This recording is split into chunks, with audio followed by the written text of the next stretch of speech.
Hello, everybody. I'm Nir Erez, and I'm the co-founder and CEO of Moovit. And I'm here to tell you a little bit about Moovit today and how we look at the future of urban mobility. So, Moovit today has about more than 80 million users around the world. We're the largest public transit app, and we provide service in more than 1,500 cities. 78 countries. Actually, yesterday we just launched a city in Bolivia, which makes it 79. And our service is provided in 43 different languages.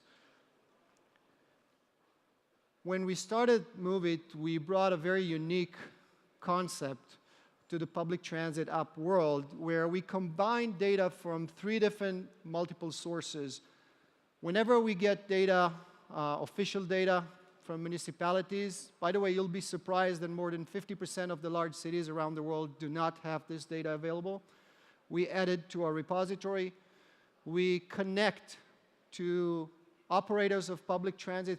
Probably most of them are private companies. We connect to their real-time servers to provide our users real-time data. But most importantly, we collect crowdsourced information to enhance our data repository. When we take this together, we provide our users with real multimodal trip planning, the ability to get real-time information, service alerts, and eventually more mobility options. So I assume that a lot of you use public transit today, and a lot of you use Moovit today, so we really provide all means of transportation into one repository that allow us to connect between buses, trains, subways, bicycle, walking, and even our service of carpooling, which is connect between drivers who commute to work and people that wants to get to the same destination. We combine on-demand services like Uber, Cabify, Lyft, or others into our service. What's unique about our patent technology data storage is that we have layers of information. We start by collecting the very basic, the bottom layer of static data. That is the schedule of the public transit system, the location of the bus stops, and the routes of the buses. On top of it, we add statistical data from our users. And whenever we know that every Thursday in rush hour, bus number 5 is 7 minutes delayed based on the schedule plan, we use the statistical data. It's much more accurate. On top of it, there's 2 layers of real time. One, whenever it's available, we collect GPS data from buses. By the way, today we have connectivity to more than 3,000 operators around the world to get real-time information about millions of buses all over the world. But if that is not available, we use our user's device, GPS, to actually create a real-time data, because that allows us to understand where exactly the bus is.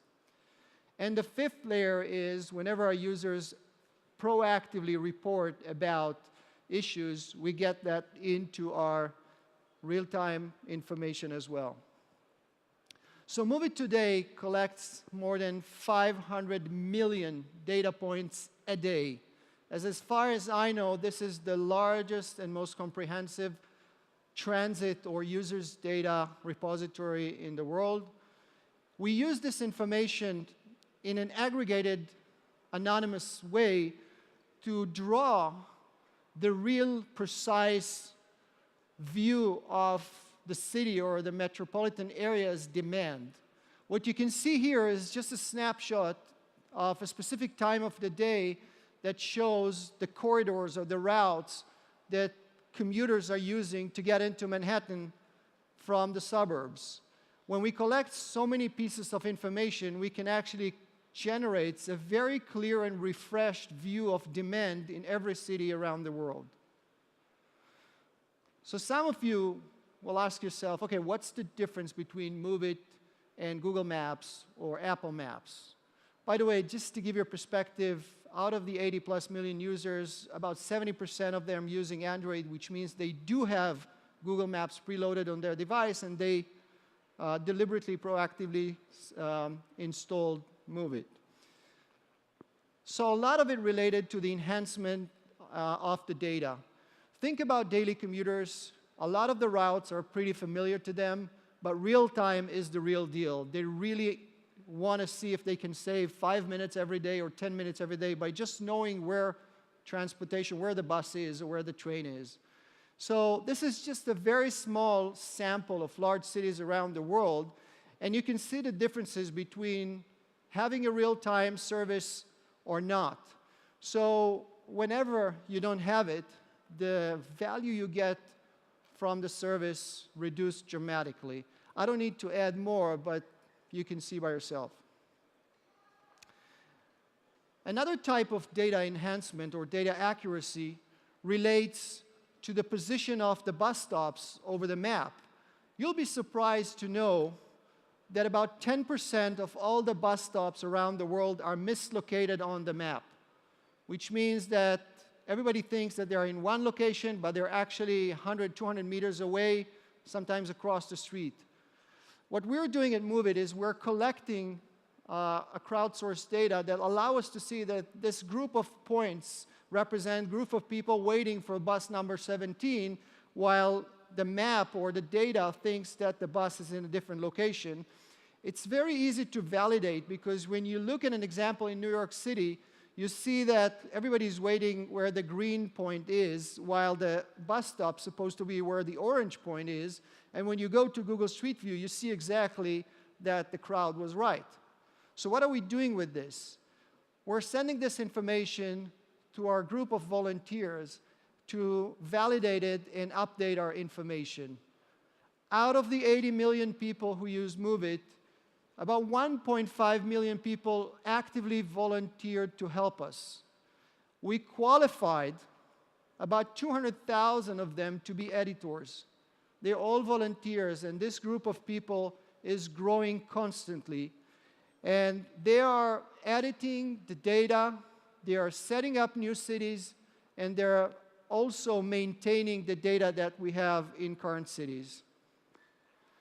So, you know, Moovit together with maybe the largest database repository or global coverage on Earth, together with the power of the crowd behind us, is unbeatable. And I want to use the next few minutes just to talk about how we see the future of urban mobility for Moovit and for the rest of the world.